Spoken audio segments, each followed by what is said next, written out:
Sometimes you just want a quick and easy protein, whether it is to serve as a non-specific example or just to fill out your scene. In this video you will learn how to render a nice, convincing protein model in a few minutes only. So the general process goes like this. You create a very rough shape of your protein.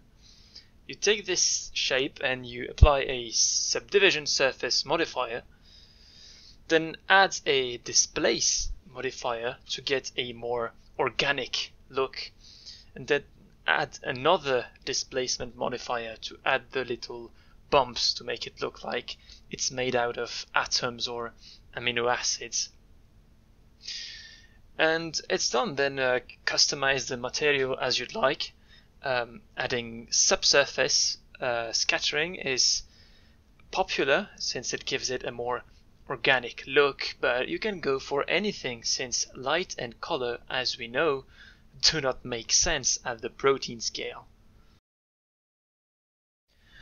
Let's go through the entire process now. So starting from the default cube, we're going to do some sort of a receptor here.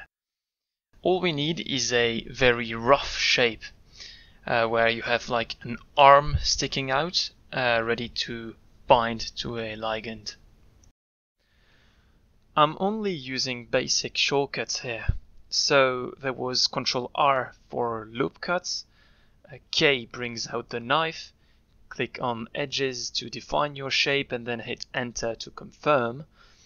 Also when I select faces, edges or vertices, I use G to move them and S to scale them, and while doing those you can press X, Y or Z on your keyboard to limit the transform to only one axis.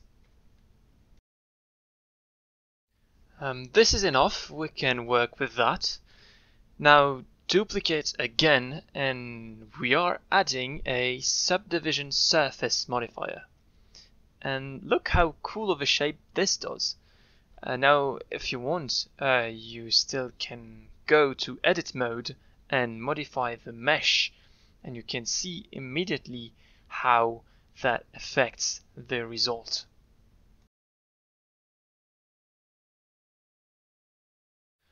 Good. Now apply the subdivision modifier and we will add the displace modifier. Create a new texture, we're gonna call it receptor shape, and go to the texture tab, select the texture and we will use a cloud texture and set a big size and a low depth. So go back to modifiers tab and tune the settings however you want. And you can see that if you set the texture coordinates to global, you can get a different effect by moving it around in space. Tune the strength a little bit and hit apply once you're happy. Final step, we will add another displacement modifier to create the little bumps. Create a new texture, call it something like a receptor bump, and set it to Voronoi. Now set the distance to squared. This will map the little circular bumps on your surface, but it's in the wrong direction, so go back to modifiers tab and set the strength to a negative value. Now set the scale as you'd like. And we're done.